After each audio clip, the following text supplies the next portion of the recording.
views and opinions expressed in this program are those of the participants and do not necessarily reflect the views of BronxNet or the program underwriters.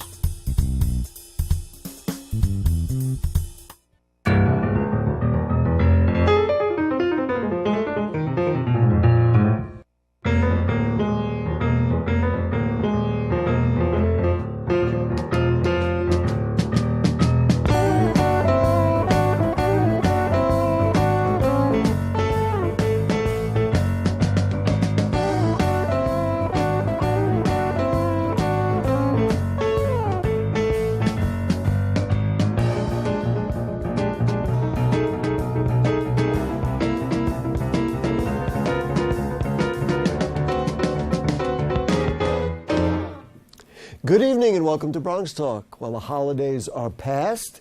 2016 is here, and with the new year, we need to take stock of where we are at in the Bronx. Clearly, there are a number of challenges facing us. So to kick off the new year, we have a Bronx Council member who's one of the leaders of the council to review some core issues. We'll talk with Councilman Richie Torres about housing, in particular public housing. Also, we'll talk with him about the city's approach to combating homelessness, which took a new turn over the past several days. We can also talk about the flack between the current police commissioner and his predecessor, as well as a wide range of other city issues. If you want to join the conversation with questions or comments, you can call in at 718-960-7261 or send an email to us at bronxtalk@bronxnet.org or post them on our Facebook page, and we'll read them on the air during a future edition of our program. For the here and now, his district includes the Bronx communities of list them: Bedford Park, Fordham, Mount Hope, Bathgate, Belmont, East Tremont, West Farms, Van Nest, Allerton, and Olinville. The youngest member of the City Council, the chair of the Committee on Public Housing, as well as one of the council's deputy leaders. Welcome back. Happy New Year to Councilmember Richie Torres. Happy New Year. Thank you. Great to be here. To you, too. Before we roll up our sleeves and talk about housing, let's just talk about that flap between Bill Bratton and former police commissioner Ray Kelly. Are you concerned that something untoward was actually done with crime numbers as Ray Kelly is charged? Well, look, I suspect Ray Kelly's criticisms of the mayor is mostly, and the commissioner are mostly, politically calculated. Having said that, I see no downside in the Inspector General conducting a third-party review of the crime stats.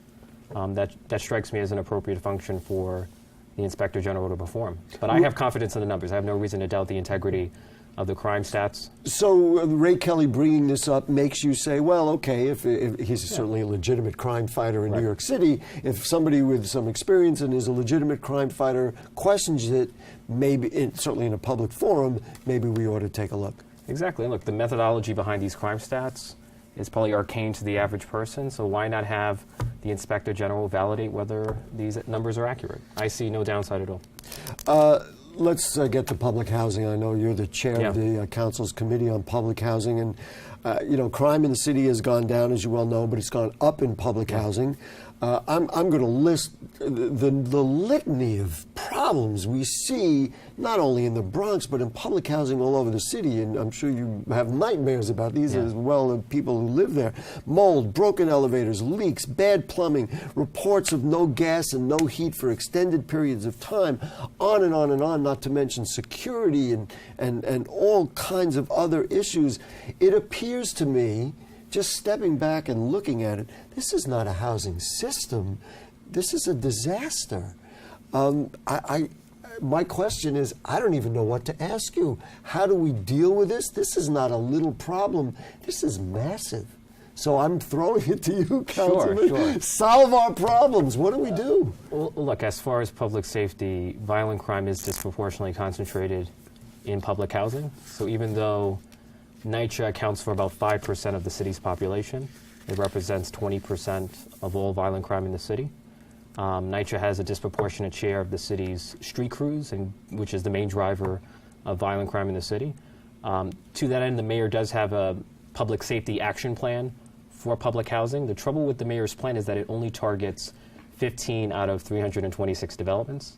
And some of really? yes, only 15 developments. And 15 include, the BX is my concern in the Bronx? Only a handful of them, but the development that saw the largest increase in violent crime, Sotomayor Houses, falls outside the target of the mayor's housing plan. Oh my goodness.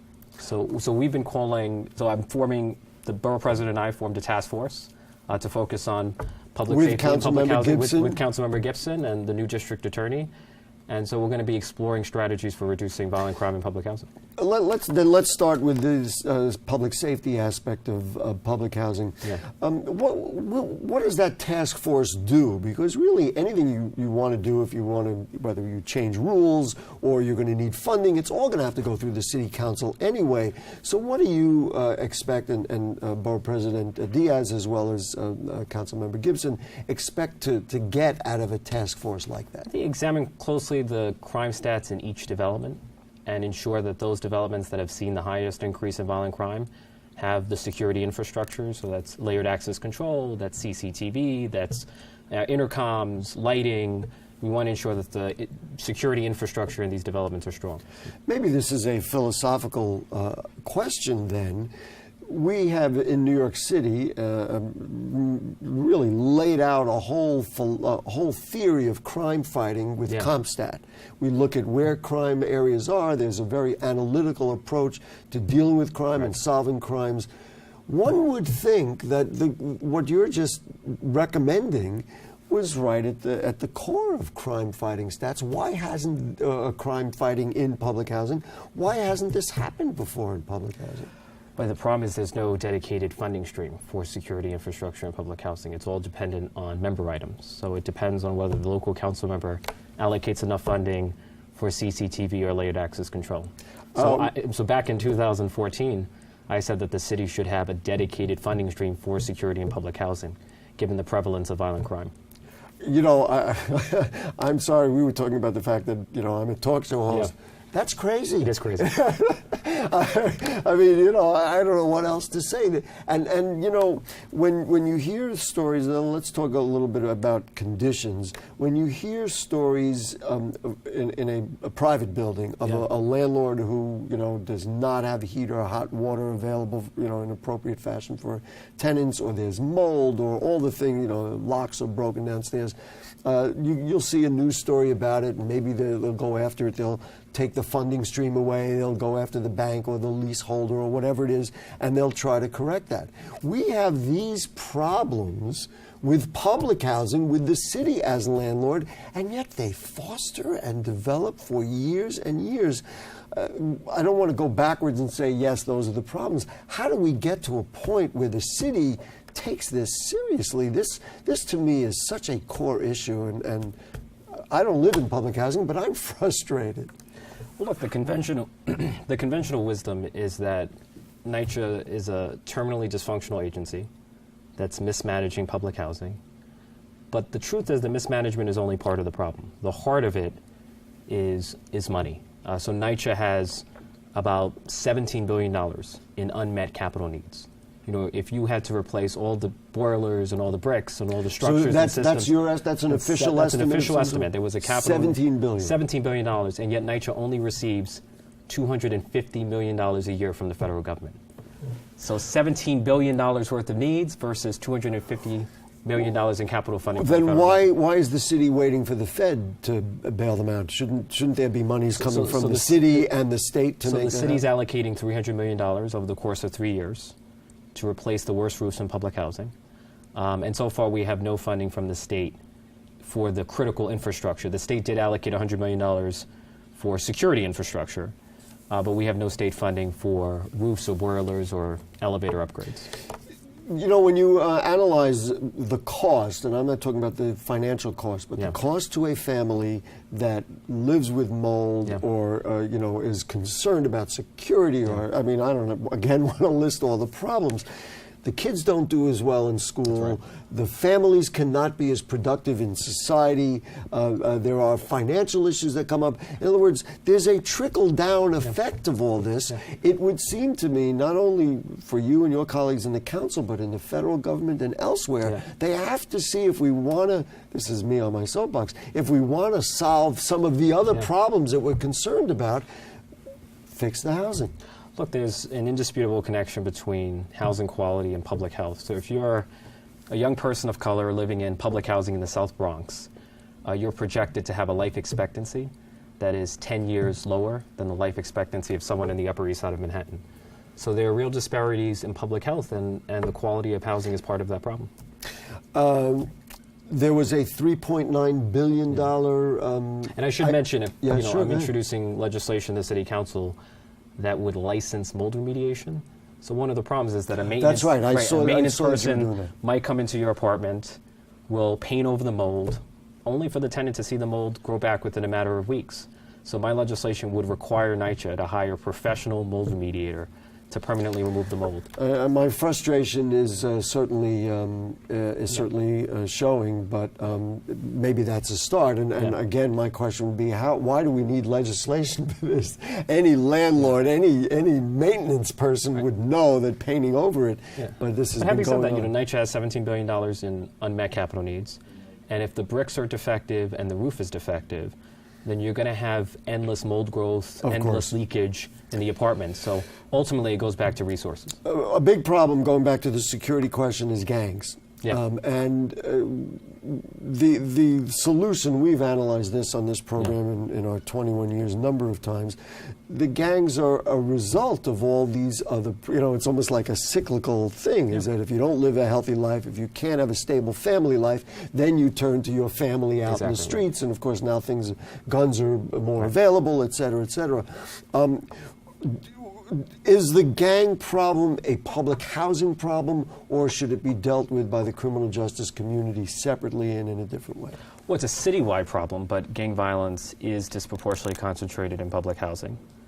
But one of the challenges we face in New York City is that we have the largest population of disconnected youth. So you have hundreds of thousands of mostly young men of color who don't go to work, who don't go to school, whose only existence is life on the street, whose only family is a gang, and that's been a recipe for violent crime throughout the city. Let's take a phone call. It is Jose. I didn't get the neighborhood. I'm guessing he's in your district, but Jose, no, you'll be able to hear him there. And let's say hi, Jose. How are you? Hey, Gary, how are you, Councilman? I don't hear him. Hello?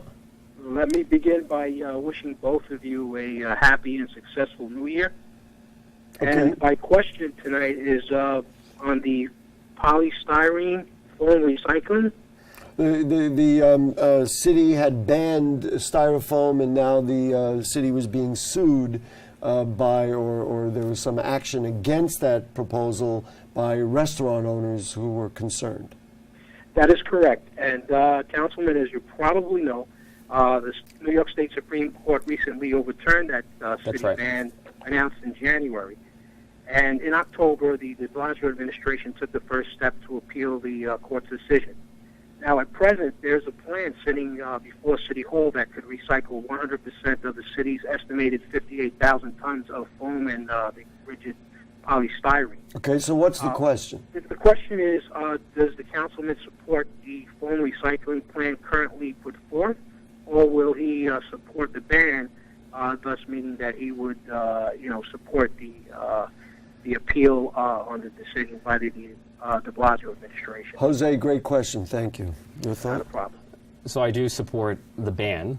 Having said that, the court struck down the law because there was a loophole that required the city to come up with a plan. We're going to amend the law and ban it so that whatever we pass in the city council can survive a challenge in court. challenge again. So rather than appeal it, we're going to amend the law to protect against a lawsuit. It seems to me common sense at this day and age. In fact, we were astonished by the decision. I was struck by it. Yeah.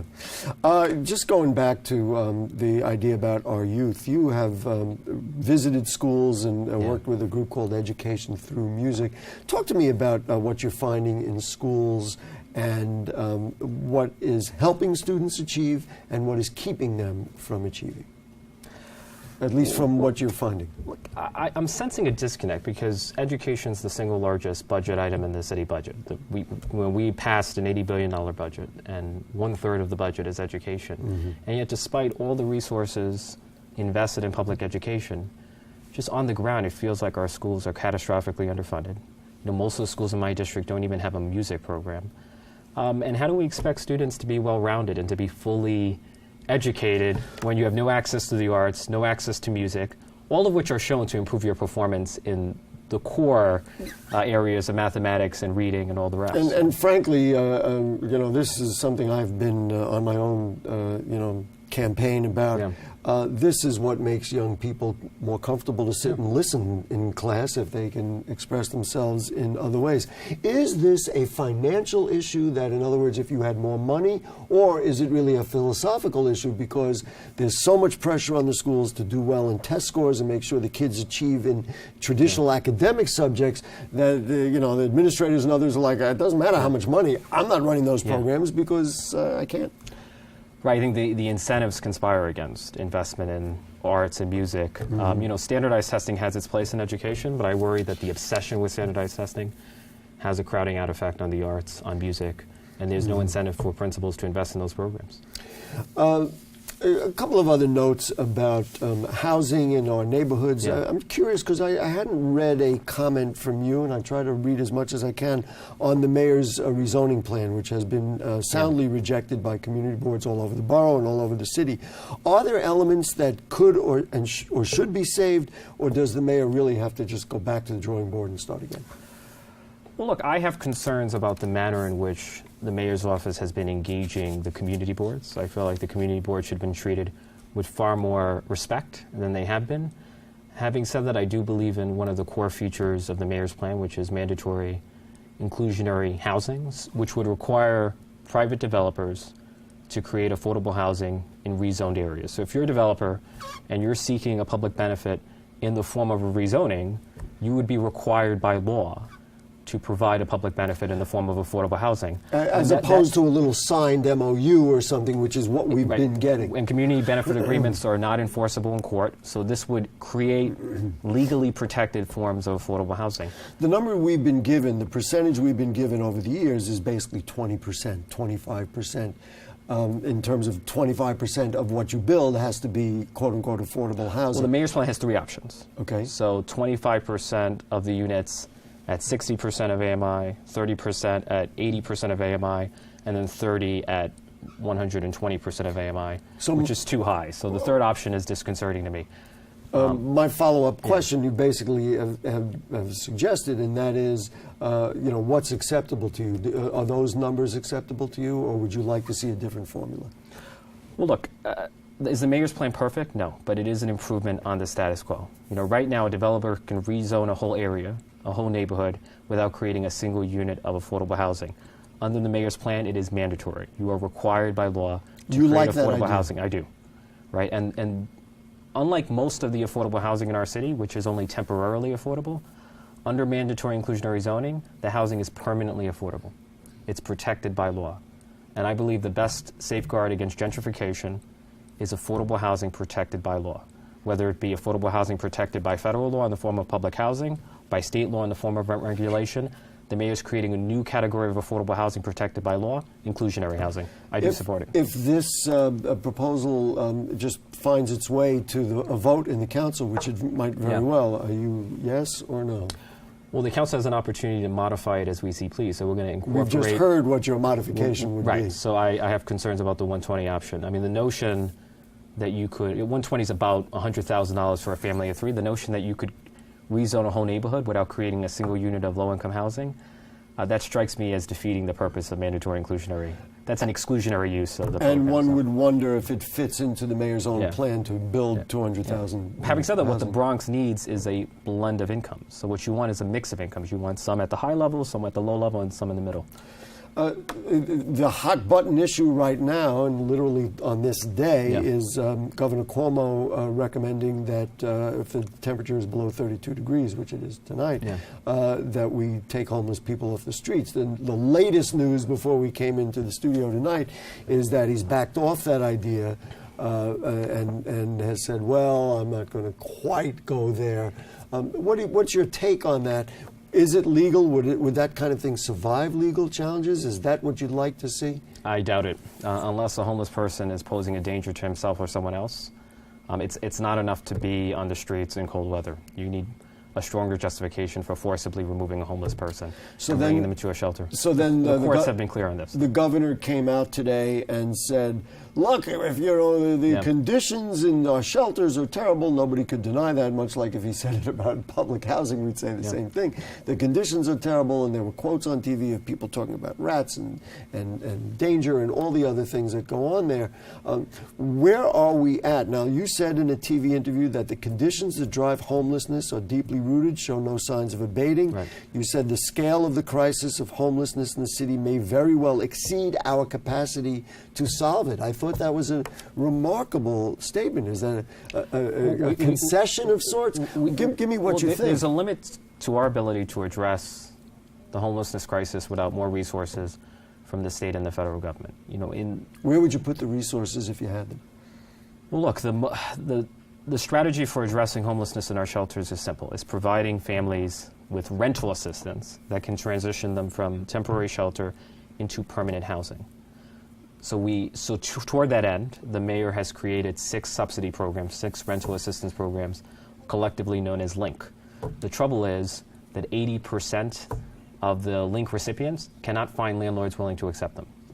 Right? Landlords are discriminating based on source of income, are refusing. In fact, you have landlords posting advertisements on Craigslist that read, no vouchers, no LINK, Right. no Section 8, no programs. Which can't possibly be appropriate. So in 2008, I didn't want to say legal, well, but it's actually illegal. So in Yes. 2008, we amended human rights law to prohibit discrimination based on source of income, but the Commission on Human Rights has been historically ineffective at enforcing that law.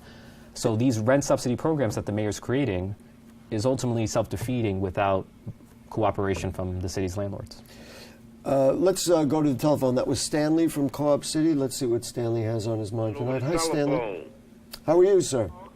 Hello. Yes, how are you, sir? What's on your mind tonight? Yes, sir. You have a question for the council member? Yes, my question is, my sister is in Brooklyn in the housing project. Go ahead.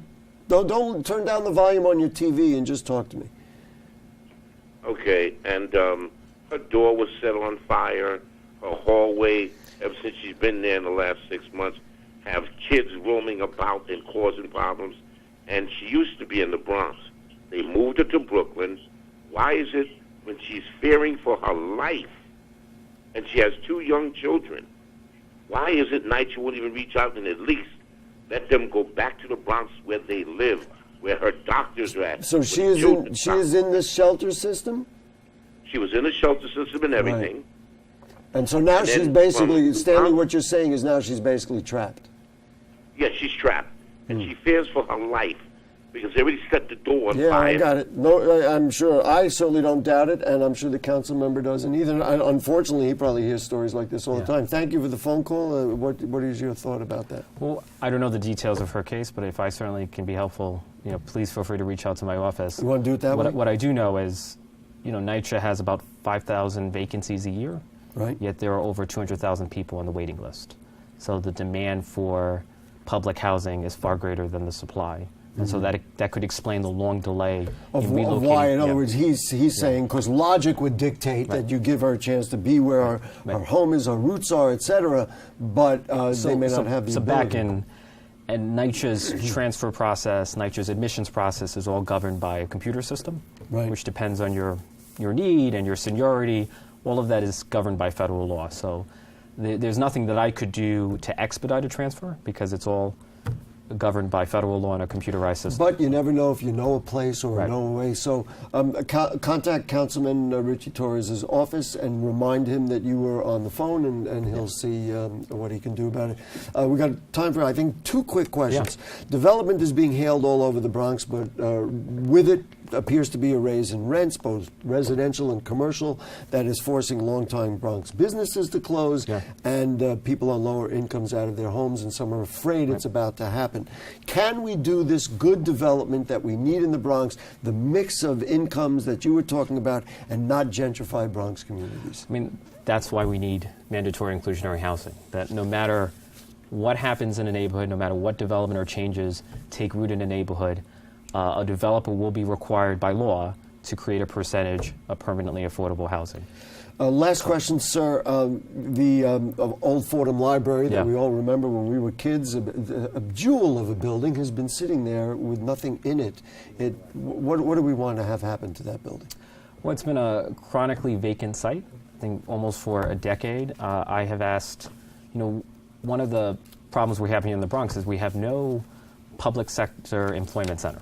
So if you're looking to apply for the civil service, you have to travel to Brooklyn, you have to travel to Manhattan in order to take an exam and enter the civil service, which can offer a solidly middle-class life. And so I've asked the city to consider the Old Fordham Library to locate a public employees. The timing on that, is training- that possible? Hopefully within the next 2 years. Okay, is that approved yet? We don't know yet. You're working on I'm it. confident that's going to happen. So, Councilmember, you'll come back, we hope? Always. We've kicked off the new year just right. We appreciate your time tonight. It's an honor to be here. Councilmember Richie Torres, we do promise that we read viewer mail. We received a note, actually it was on Facebook, regarding our show on active shooters, and this came from Mike Yu via Facebook. He said, in the event you are put in these tragic situations, run, hide, or fight. And these shootings mostly happen in gun-free zones. But he says, I'm not advocating that everyone carry a firearm. So now if you have further questions or comments on anything you heard on tonight's show or anything going on in the Bronx, then email them to us at bronxtalk@bronxnet.org or put them on our Facebook page, and we'll read them on the air during a future edition of our program. We ask you to like the Bronx Talk Facebook page. You can check out the archives at bronxnet.org. You'll find Bronx Talk on the lower right navigation bar. Next week, we stay with the City Council. His colleague, Councilmember Vanessa Gibson, will be our guest. And on Martin Luther King Day, we will celebrate the life and the historic completing of the mission of the great one, Roberto Clemente. That's going to be a great show. So that'll be Martin Luther King night, the 18th. Thanks to producer Dalia Gonzalez, director Shirley Arrieta, I think Mialani and Clyde and everybody else working around here. We'll see you next week. Happy New Year.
Don't wait.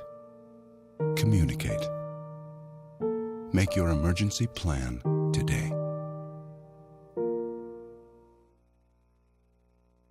Hey, did you know 2.4 million loving cats and dogs in shelters and rescues need our help to find a home? Let's go to the shelterpetproject.org and meet if you are in a shelter near you.